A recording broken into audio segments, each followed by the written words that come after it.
This is a video about our immune system, mainly talking through phagocytes, lymphocytes, and the cell signalling which coordinates our immune response.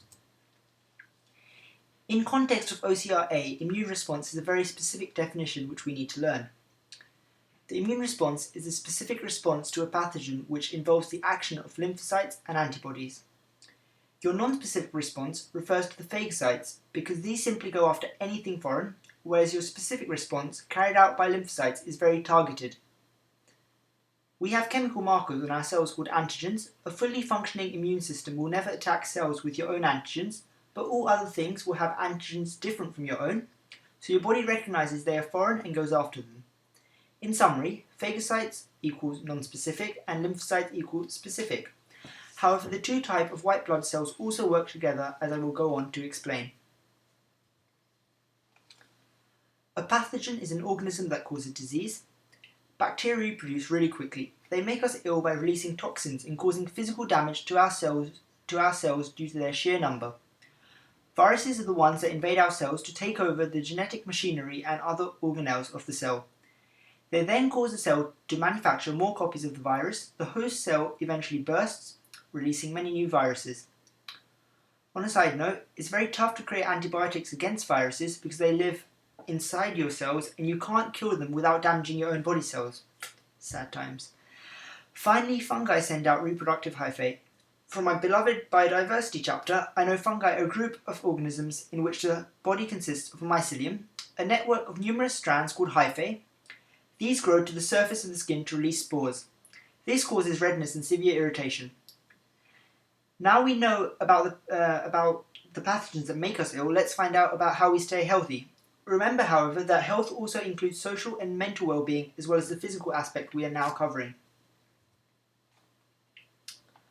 So I don't think we'll encounter anything too tough in the exam regarding primary defences.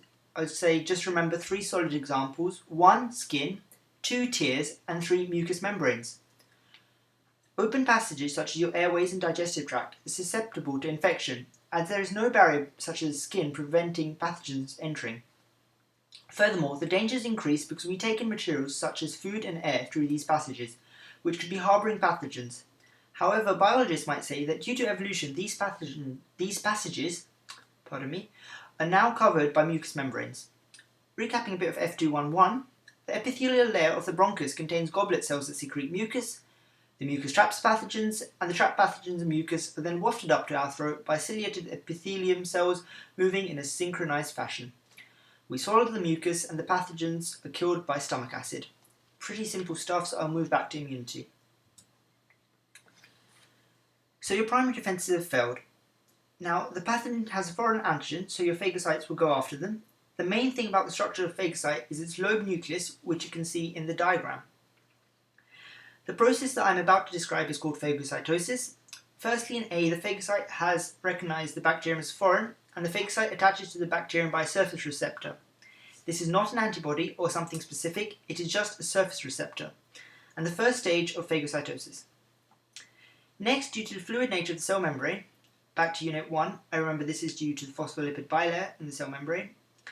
The cell membrane has the remarkable property of self-sealing, and the bacterium is engulfed by infolding of the phagocyte membrane. This is an example of endocytosis. Bulk transport of materials is possible because membranes can easily fuse, separate, and pinch off. This uses energy from active transport. Moving back to the matter at hand, lysosomes fuse with the phagosome and relieve digestive enzymes called lysins. The bacterium is digested down into amino acids, sugars, fatty acids, etc., and these products are then absorbed into the cytoplasm by simple diffusion. And that's basically phagocytosis in a nutshell.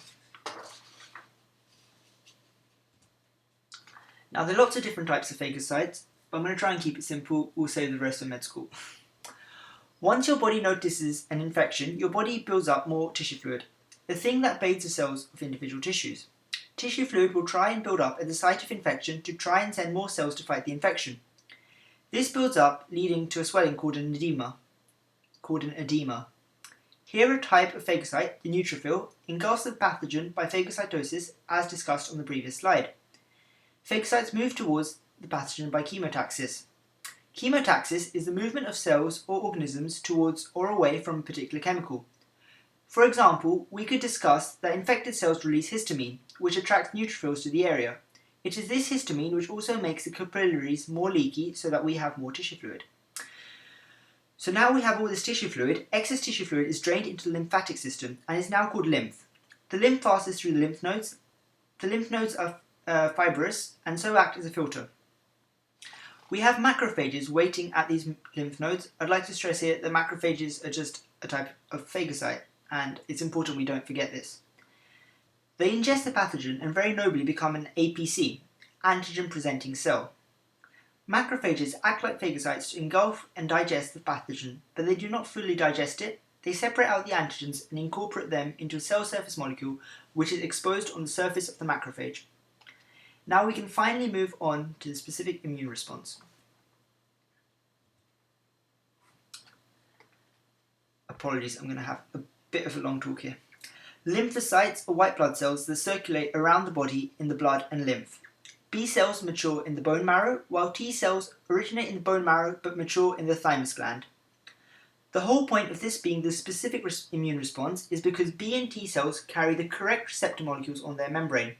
The receptor molecules are cell surface proteins that have a shape that is complementary, not identical, complementary to the shape of the antigen. Firstly, however, the antigen needs to be detected. There are a few main ways this is facilitated. When a body cell is infected by a pathogen, it is usually damaged in some way. The internal cell organelles, such as the lysosomes, will attempt to fight the invader. Number of the pathogen cells become damaged, and parts of the pathogen often end up attached to the host cell plasma membrane. This not only acts as a distress signal, but also acts as markers to indicate the host cell is infected so that T killer cells can come and mop them up. I'll come back to this in a minute. So once you get infected, both types of white blood cells, phagocytes and lymphocytes, get to their respective roles. However, lymphocytes take a lot longer to start working effectively because lymphocytes are specific and you need to find the correct lymphocyte, and this can often take some time. Once the correct lymphocyte has been found, you'll start feeling better very quickly, but it's that initial delay in response time which is when you're ill. The presentation of foreign antigens by a number of cells increases the chances that the correct B and T lymphocytes will locate the antigens. So it is the macrophages that act as antigen-presenting cells that set the specific immune response going. So once you select the correct lymphocytes, this is known as clonal selection. You have clonal expansion.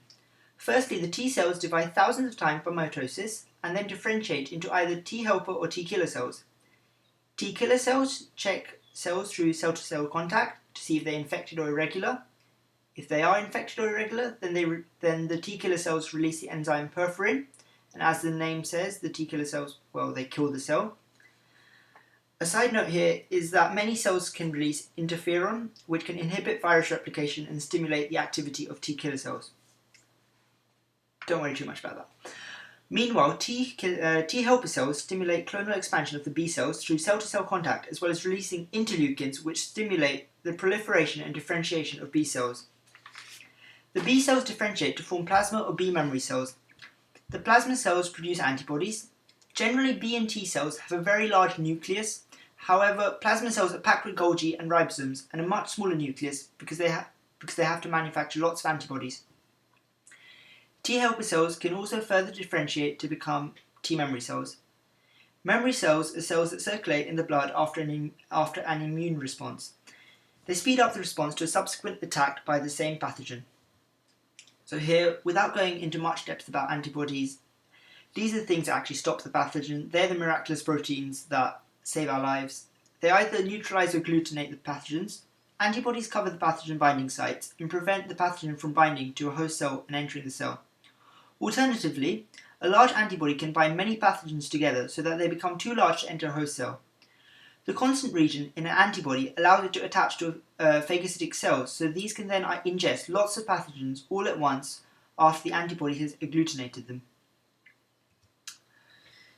Cell signaling is the communication between cells that allows effective coordination of response, and this, in my opinion, is a really important definition. Personally, I find this is all a really difficult topic because there are lots of things going on at the same time, and it's a chemical signaling which makes this all possible. Throughout the presentation, I gave examples of cell signalling, however don't worry if you don't remember all the specifics. For example, I mentioned lots of words like monokines, interferons, interleukins. These are all types of cytokines. Under exam pressure, I appreciate this could all get really confusing, so just remember the basics of phagocytes and lymphocytes, B and T cells.